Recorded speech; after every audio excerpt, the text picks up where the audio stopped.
स्वागत है आपका वाइपर एनिमे एक्सप्लेन्ड चैनल पर। और आज हम देखेंगे जुजुत्सु काइसेन सीजन 2 के एपिसोड नंबर 14 को। अगर आपने पिछले एपिसोड्स के वीडियोस अब तक नहीं देखे हैं तो उनकी लिंक आपको डिस्क्रिप्शन में मिल जाएगी। तो चलिए जानते हैं आगे की कहानी को बिना किसी देरी के। अब तक हमने देखा कि सूडोगेतो मेमे को मारने के लिए एक स्पेशल ग्रेड कर्स स्पिरिट स्मॉल पॉक्स डीएटी को बाहर निकालता है, जो कि अपना डोमेन एक्सपेंशन कर मेमे और उयुई को उसमें कैद कर लेता है। वो सबसे पहले मेमे को एक कॉफिन में बंद करता है, फिर उस पर एक बड़ा सा पत्थर गिरा के उसे जमीन में गाड़ देता है। इसके बाद ये कर्स 3 तक गिनती गिनने लगता है, लेकिन उससे पहले ही मेमे कॉफिन को तोड़कर बाहर आ जाती है। वो सीधा कर्स को मारने उसकी तरफ बढ़ती है, लेकिन वो कर्स उसे फिर से कॉफिन में कैद कर लेता है और जमीन में गाड़ देता है। अब तक मेमे को कर्स की टेक्निक समझ आ गई थी कि सबसे पहले ये अपने टारगेट को कॉफिन में बंद करता है, फिर उसे दफना देता है। आखिर में कर्स अगर 3 तक गिनती कर लेता है तो अटैक पूरा हो जाएगा,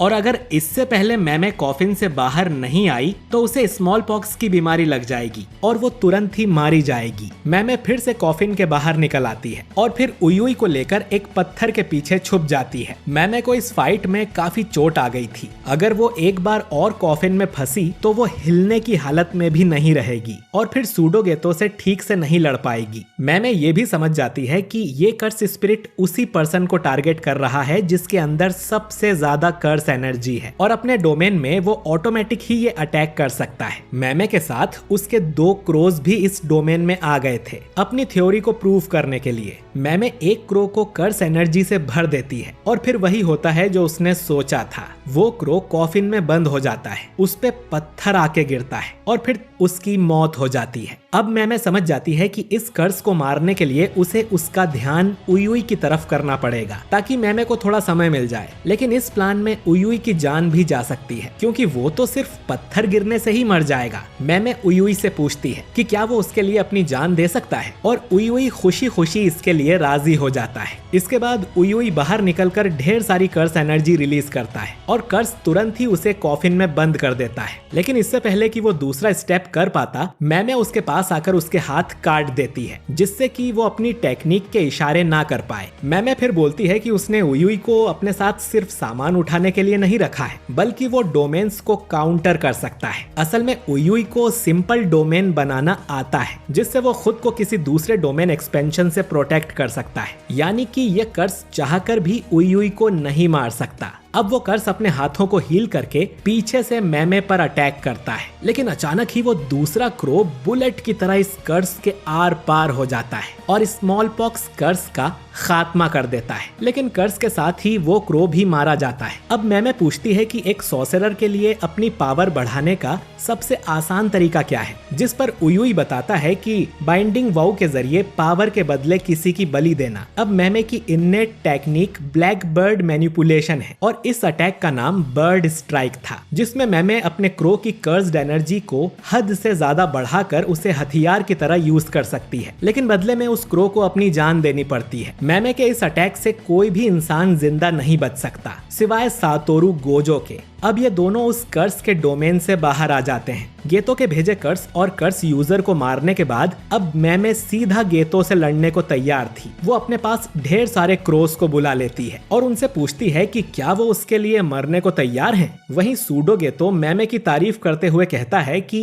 एक नए जमाने की सॉर्सरर होकर भी उसमें काफी दम है। दूसरी तरफ नानामी माकी और उसके दादा नाओबितो के साथ शिबुया स्टेशन के अंदर जा रहा था। उसने दोनों को सूडोगेतो और गोजो के होने वाली बात भी बता दी थी, जो सुन नाओबितो खुश होता है क्योंकि गोजो क्लैन के डूबने से उसकी जेनिन क्लैन को फायदा होगा। जो सुन माकी उसे यहाँ से जाने को कहती है क्योंकि वो उनकी कोई मदद नहीं कर रहा था, जिस पर नाओबितो उल्टा माकी को ही घर जाने की सलाह देता है क्योंकि वो तो उनकी तरह ग्रेड 1 भी नहीं है। नानामी भी इस बात से सहमत होता है, लेकिन माकी कहती है कि वो इस नशेड़ी बुढ़े से तो ज्यादा ही काम आएगी। नानामी के पूछने पर नाओबितो साफ झूठ बोल देता है कि उसने तो बिल्कुल भी शराब नहीं पी है। ये सब देख नानामी सोचता है कि इसीलिए उसे अकेले काम करना पसंद है। खैर, अचानक ही माकी और नानामी को कुछ दिखता है और वो दोनों वहीं रुक जाते हैं। खंबे के पीछे डैगन छुपा हुआ था, जो कि एक स्पेशल ग्रेड कर्स है। इससे पहले नानामी और माकी कुछ कर पाते, नाओबितो डैगन के पीछे पहुंच जाता है और अपनी कर्स्ड टेक्निक से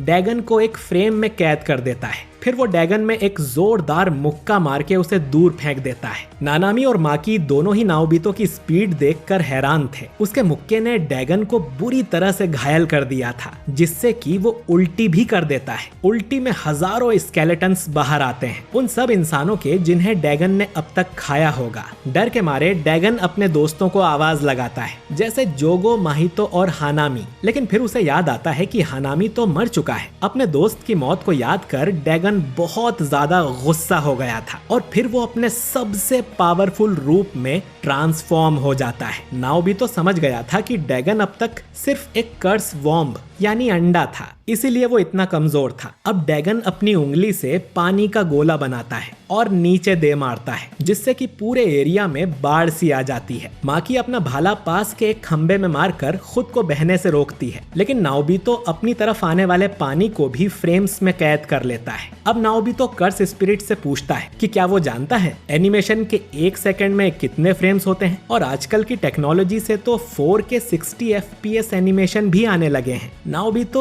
FPS के ऊपर बड़बड़ करने लगता है। वहीं डैगन को ये बात अच्छी नहीं लगती कि नाओबितो उसे कर्स स्पिरिट कह के बुला रहा है। वो कहता है कि उसके और उसके साथियों के भी नाम हैं, जैसे डैगन, जोगो, हानामी और माहितो। डैगन का ध्यान बटा हुआ था तो नानामी पीछे से उस पे अटैक करता है और उसे जमीन पे गिरा देता है। फिर माकी भी डैगन पर अटैक करती है, लेकिन वो उसके भाले को पकड़ लेता है। वो माकी को मारने ही वाला था, लेकिन नाओबितो पीछे से आकर डैगन को फिर से फ्रेम में कैद कर देता है और नानामी अपने ब्लेड से डैगन को मारता है, लेकिन इस बार वो नानामी का अटैक ब्लॉक कर देता है। इन सब से डैगन को एक खरोच भी नहीं आई थी, जैसे डैगन के पास अनलिमिटेड हेल्थ हो। डैगन के आसपास अब एक पानी की लहर भी थी, जो कि उसके लिए शील्ड की तरह है। नाओबितो डैगन से इम्प्रेस होता है कि 2 फर्स्ट ग्रेड मिलकर भी उसे नहीं मार पाए। वहीं माकी को खुद पर शर्म आ रही थी, क्योंकि अगर नाओबितो नहीं होता तो डैगन ने उसे मार दिया था। नाओबितो समझ गया था कि डैगन के अंदर बहुत ज्यादा कर्स एनर्जी है और उसे कई सारी टेक्निक्स भी आती होंगी। इससे पहले वो उन्हें एक्टिवेट करे, उन्हें डैगन को मारना होगा। अब तीनों एक साथ डैगन पर अटैक करने जाते हैं, लेकिन डैगन वहां एक वाटर ब्लास्ट कर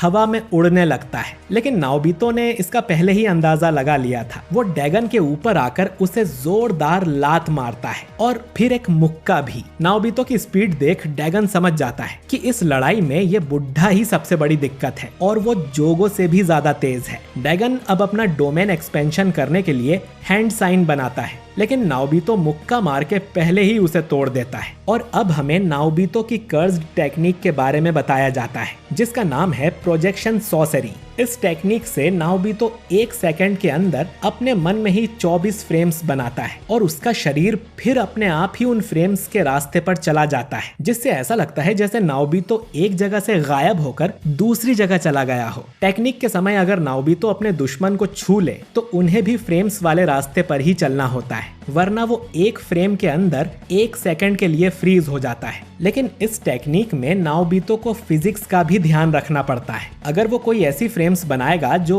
नामुमकिन हो तो वो खुद भी फ्रीज हो जाएगा। आसान शब्दों में कहूँ तो नाओबितो के पास शॉर्ट डिस्टेंस में टेलीपोर्ट होने की और अपने दुश्मन को 1 सेकंड के लिए फ्रीज करने की पावर है, और इसी टेक्निक की वजह से नाओबितो का नाम सबसे तेज सॉर्सरर्स में आता है, बिल्कुल गोजो की तरह। अब नाओबितो की काफी कोशिश के बाद भी डैगन अपना हैंड साइन बनाकर डोमेन एक्सपेंशन कर देता है और अगले ही पल नाओबितो खुद को समुद्र के किनारे पाता है। यही डैगन का डोमेन है, खुले आसमान वाला समुद्र का बीच, जिसे गेतो और बाकी लोग अपने अड्डे की तरह भी यूज करते थे। अब अचानक ही माकी और नानामी को कुछ काट लेता है। ये पिरान्हा मछली थी, जो कि उन्हें दिखी भी नहीं थी। इस डोमेन का गारंटीड अटैक यही है, जिसमें शिकिगामी मछलियां अपने टारगेट को काटने तक दिखती ही नहीं है। लेकिन नाओबितो पर इस अटैक का कोई असर नहीं होता, क्योंकि उसे एक anti domain technique falling blossom आती है। ये सीक्रेट टेक्निक बिग 3 फैमिलीज में ही सिखाई जाती है, यानी गोजो, जेनिन और कैमो फैमिली में।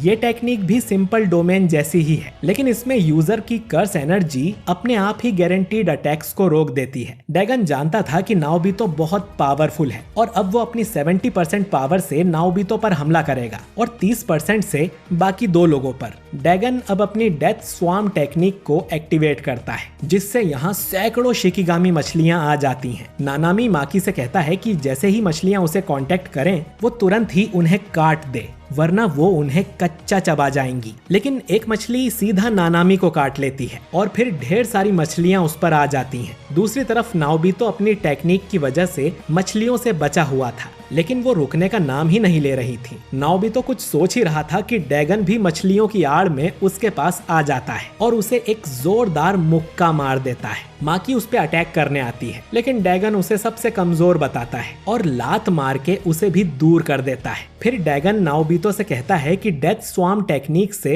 वो अनलिमिटेड शिकिगामी को बुला सकता है। इसके बाद कई सारी मछलियां नाओबितो को भी काट लेती हैं। अब लात खाने के बाद भी माकी जिंदा बच गई थी। वो वापस आकर डैगन से कहती है कि अगर वो कमजोर है तो डैगन उसे एक बार में खत्म करे। डैगन कहता है कि अब वो उसे भी नोच नोच कर मार देगा, बाकी दोनों की तरह। लेकिन तभी उसके पीछे समुद्र में एक बड़ा धमाका होता है। ये मेगुमी था, जो कि अपना डोमेन एक्सपेंशन कर डैगन के डोमेन में घुस आया था। मेगुमी तुरंत ही माकी को एक स्पेशल ग्रेड वेपन दे देता है, जिसे देख माकी खुश हो जाती है। अब डैगन मेगुमी से गुस्सा होकर उस पर हमला करने लगता है, लेकिन माकी पीछे से उस पर अटैक कर देती है और इस बार डैगन को काफी चोट भी आई थी। माकी के एक और अटैक से डैगन उड़ता हुआ पानी में जाकर गिरता है। डैगन ये भी नोटिस करता है कि उसका गारंटीड अटैक अब काम नहीं कर रहा, क्योंकि मेगुमी ने उसके डोमेन को खराब कर दिया है और अब दोनों के डोमेन्स आपस में लड़ रहे थे। तो डैगन अब सबसे पहले मेगुमी को मारने का सोचता है और 2 बड़ी शिकिगामी मछलियां उसकी तरफ भेजता है। लेकिन तभी नानामी मेगुमी के बनाए हुए मेंढकों पर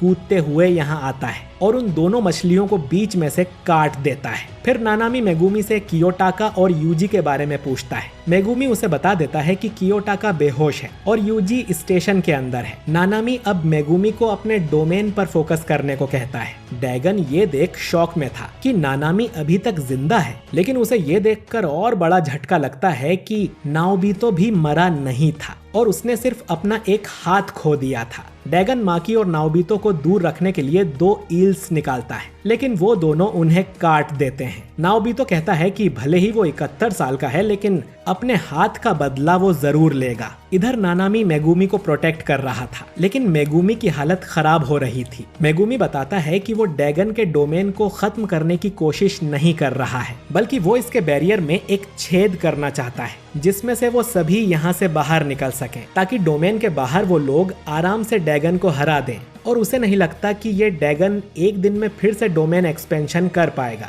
मेगुमी सिर्फ कुछ सेकंड्स के लिए ही छेद ओपन कर सकता है और इन तीनों को एक साथ उसमें कूदना पड़ेगा, यानी कि मेगुमी शायद पीछे ही रह जाएगा, लेकिन वो ये रिस्क लेने को तैयार था। अब नानामी चिल्लाते हुए माकी और नाओबितो को अपने पास बुलाता है। वो दोनों नानामी की बात मानकर तुरंत ही उसके पास जाने लगते हैं और ये देख डैगन भी समझ जाता है कि ये लोग यहाँ से भागने की जुगाड़ में हैं। अब मेगुमी जल्दी से जमीन पर एक छेद ओपन कर देता है, लेकिन इससे पहले कि ये तीनों उसमें कूदकर बाहर जा पाएं, कोई और ही बाहर से अंदर आ जाता है, जिसे देख सब चौंक जाते हैं। ये आदमी कोई और नहीं बल्कि तोजी फुशिगिरो था और ये एपिसोड यहीं पर खत्म हो जाता है। तो दोस्तों, आखिरकार